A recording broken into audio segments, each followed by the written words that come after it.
Кабырганы шумкар болот дегенди токтотолучу.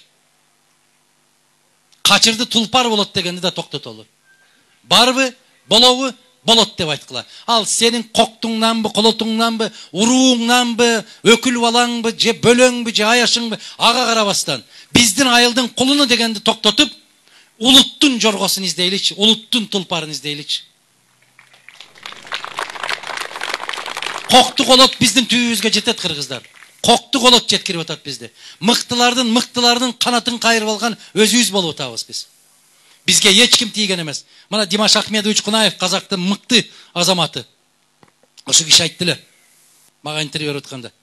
Айналайын Адахан. Кыргызды тарихта эч ким ала алмаган. Кыргызды тек гана кыргыздын өзү алат. Кашан сендер токтойсуңдар деп айтты эле. Бул 92-93 жылга. Кашан токтойсуңдар деген. Ошондо неге айтты дебейсиздер Баксакал? Мына мыкты болуп, бардык Борбордук Азиянын жетекчилери көзү күйүп, мыкты ушунчалык таза инсан келди. Чыныгы Ленинчил, Сталинчил жетекчиңер бар. Биз ошого көзүбүз күйөбүз деп аткан Масалиевдин канатын кайрып, жана Кудаш мырза айткан парашюттан алып түштүк. Пейили бизге жараша болду.